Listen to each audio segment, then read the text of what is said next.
Di pinggir jalan desa Karangjati, ada sebuah warung kecil yang hanya buka setelah pukul 11 malam. Warung itu tampak biasa, lampu kuning temaram, kursi plastik, dan aroma kopi hitam pekat yang selalu mengepul. Namun warga desa jarang berani mendekat. Mereka menyebutnya warung malam Ibu Sirep.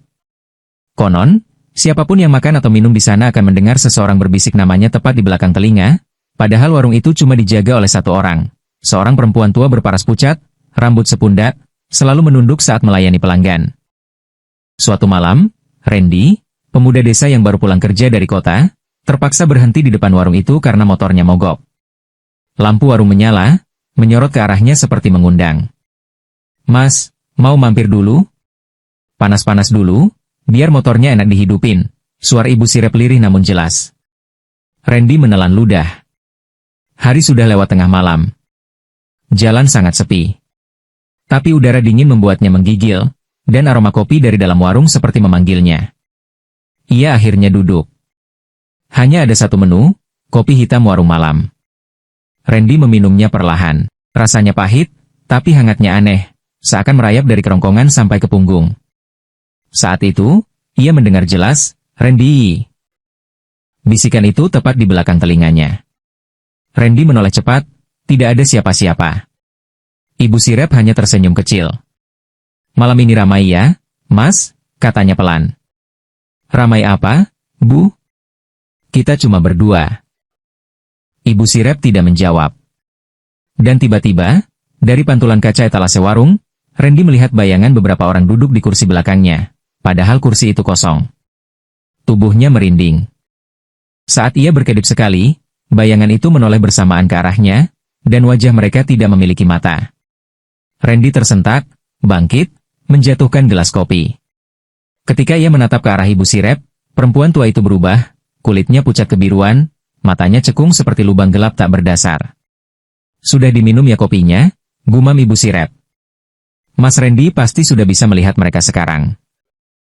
Angin malam meniup masuk, lampu warung berkedip. Semua bayangan itu perlahan berdiri, mendekat, dan suara bisikan memenuhi telinganya. "Temani kami. Temani kami." Randy berlari sekuat tenaga menuju motornya. Anehnya, motor itu langsung menyala. Tapi ketika ia melaju pergi, spion motornya memperlihatkan hal yang membuatnya hampir jatuh. Warung itu tidak lagi terlihat seperti warung, melainkan bangunan gelap penuh lilin dengan banyak sosok tanpa mata berdiri di depan pintu, termasuk Ibu Sirep yang kini tersenyum lebar, jauh lebih lebar dari manusia biasa. Sejak malam itu, Randy tak pernah melewati jalan itu lagi. Menurut warga desa, warung tersebut memang sudah lama tidak ada, sejak terbakar 10 tahun lalu, menewaskan semua pelanggannya yang terjebak di dalam. Tapi, orang-orang yang berkendara pulang larut malam kadang masih melihatnya menyala. Dan suara lirih Ibu Sirep masih sering terdengar, "Mampir, Mas? Panas-panas dulu." Sejak kejadian itu, Randy selalu merasa ada yang mengikuti. Setiap malam, terutama ketika ia baru hendak tidur, terdengar suara sendok kecil mengetuk gelas, ting, ting, ting. Padahal ia tidak pernah menyentuh kopi lagi. Suara itu sama persis seperti di warung malam Ibu Sirep. Awalnya ia pikir itu halusinasi karena ketakutan. Tapi suatu dini hari, ketika suara itu terdengar semakin jelas, Randy membuka mata perlahan. Ia menoleh ke arah meja kamarnya. Ada segelas kopi hitam di sana. Pahit aromanya sama. Asap panasnya mengepul, seakan baru disajikan. Randy mundur ke sudut kamar, napasnya tersentak. "Siapa yang naruh itu?" bisiknya dengan suara gemetar. Dari kaca jendela, ia melihat pantulan seseorang berdiri tepat di belakangnya. Namun ketika ia melihat pantulan itu lagi, sosok itu masih ada. Seorang perempuan tua berambut sepundak menunduk, wajahnya tidak terlihat jelas, tetapi tubuhnya tampak kaku seperti patung. Perempuan itu memegang gelas yang sama. Dan bibirnya bergerak, "Diminum dulu, Mas Randy." Randy membanting pintu kamar dan lari keluar rumah. Napasnya memburu. Ia menyalakan motor dan melaju tanpa tujuan, asal jauh dari bayangan itu. Namun entah bagaimana, setiap belokan yang ia ambil, setiap jalan yang ia pilih, selalu mengarah ke satu tempat. Warung malam Ibu Sirep. Warung itu kini terlihat lebih hidup daripada sebelumnya. Lampu kuning menyala terang, seperti benar-benar sedang menunggu kedatangannya. Di depan warung, ada 3 kursi plastik terisi sosok-sosok tanpa mata yang diam menghadap Randy. Di tengah mereka, berdiri Ibu Sirep. Wajahnya tidak lagi tua.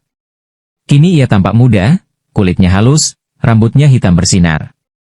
Senyum di bibirnya menawan, namun matanya kosong, gelap, tanpa dasar. Mas Randy, sapanya lembut. Terima kasih sudah kembali. Aku gak mau kesini. Aku cuma nyasar. Randy berteriak. Ibu Sirep melangkah mendekat perlahan, langkahnya hampir tak terdengar. Tidak ada yang nyasar ke sini, katanya. Yang datang ke warungku adalah mereka yang dipanggil. Angin malam berputar kuat. Warung itu bergetar. Kursi-kursi bergerak sendiri. Bayangan tanpa mata itu berdiri dan memutar tubuhnya mengikuti langkah Randy. Kenapa aku? Tanya Randy dengan suara lirih. Ibu Sirep tersenyum. Karena Mas Randy melihat kami waktu itu, dan sekali melihat, tidak bisa berpaling lagi. Dari dalam warung, muncul suara bisik-bisik panjang, seperti puluhan orang berdoa dengan tidak wajar. Temani, temani, temani. Warung malam itu perlahan berubah bentuk mengerikan. Papan kayu yang lapuk, kipas mati bergoyang, lilin-lilin menyala di sudut, dan di dinding penuh foto-foto pengunjung yang pernah hilang. Di salah satu foto, Randy melihat wajahnya sendiri. Ia langsung pucat. Foto itu bertuliskan tanggal malam ini. Ibu Sirep berdiri di langkah terakhir, wajahnya semakin dekat. Mas Randy, suaranya berubah serak dan panjang.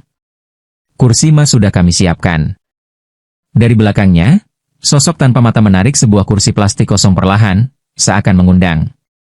Randy hanya bisa mundur, tubuh lemas, matanya berair. Namun saat itu, warung tiba-tiba padam total. Gelap gulita. Dan suara Ibu Sirep berubah menjadi raungan panjang. Semua kursi di ruangan itu kini terisi. Puluhan sosok tanpa mata duduk menghadap ke tengah, seolah menghadiri upacara yang tak manusiawi. Di antara asap hitam yang menggumpal, Randy akhirnya melihat siapa yang duduk di kursi terdekat. Itu dirinya sendiri. Sosok yang sangat mirip dirinya. Pakaian sama, tinggi sama, rambut sama, tapi wajahnya hangus dan matanya bolong, seperti terbakar dari dalam. Sosok itu menoleh ke arah Randy walau tanpa bola mata, seolah merasakan keberadaannya. Bukan aku, gumam Randy memundurkan diri. Tiba-tiba, api kecil menyala di tengah ruangan, dan dari balik cahaya oranye yang redup, seseorang muncul, Ibu Sirep, namun kini bentuknya tak lagi konsisten. Setiap langkah, wajahnya berubah-ubah, kadang tua, kadang muda, kadang gosong seperti arang. Dengan suara yang tidak lagi seperti milik manusia, ia berkata, Mas Randy, ini bukan pertama kalinya kamu datang ke sini. Randy tertegun. Aku nggak ingat apa-apa. Ibu Sirep tersenyum lebar, senyuman yang tak berhenti meskipun pipi dan rahangnya tampak pecah. Itu karena kursimu sudah dipilih sejak malam itu. Api semakin besar. Sosok-sosok tanpa mata bangkit serempak dan menunduk ke arah Randy, seolah menyambut kedatangan anggota baru. Dari belakangnya, kursi kosong bergerak sendiri, menabrak betisnya, memaksa Randy jatuh duduk. Begitu ia menyentuh kursi itu, lantai bergetar keras. Semua dinding warung mendadak diusap cahaya merah, seperti bara api yang hidup kembali. Ibu Sirep membuka kedua tangannya lebar-lebar. Selamat datang kembali, Mas Randy. Randy tertegun. Aku nggak ingat apa-apa. Ibu Sirep tersenyum lebar, senyuman yang tak berhenti meskipun pipi dan rahangnya tampak pecah. Itu karena kursimu sudah dipilih sejak malam itu. Api semakin besar. Sosok-sosok tanpa mata bangkit serempak dan menunduk ke arah Randy, seolah menyambut kedatangan anggota baru. Dari belakangnya, kursi kosong bergerak sendiri, menabrak betisnya, memaksa Randy jatuh duduk. Begitu ia menyentuh kursi itu, lantai bergetar keras. Semua dinding warung mendadak diusap cahaya merah, seperti bara api yang hidup kembali. Ibu Sirep membuka kedua tangannya lebar-lebar. Selamat datang kembali, Mas Randy. Dan di detik itu. Namun suara jeritan Randy justru tenggelam, hilang begitu saja seakan tersedot ke dalam kegelapan. Ketika api padam, warung kembali seperti semula, gelap, hening, dan kosong. Seolah tak pernah ada apa-apa. Hanya satu hal yang baru, sebuah kursi plastik di pojok warung kini terisi. Dan di atasnya, terdapat foto Randy, sudah hangus setengah. Menghitam seperti terbakar dari dalam. Dan dari foto itu, seperti ada suara kecil, lirih, hampir tak terdengar. Temani aku. Keesokan paginya, jalan kecil menuju warung itu kembali ramai oleh warga yang hendak ke pasar. Namun seperti biasa, tak ada satupun yang berani menengok ke dalam warung tua di tikungan itu. Hanya satu orang yang berdiri lama di depan warung, Pak Rojali, penjaga ronda yang semalam melihat kilatan cahaya merah dari arah bangunan itu. Warung malam selalu menunggu. Dan saat itu, angin kembali berhenti. Warung kembali diam. Sekali lagi menyimpan satu jiwa baru, yang takkan pernah pulang. Terima kasih, mohon maaf jika kurang berkenan. Jika berkenan silahkan tinggalkan komentar like dan subscribe.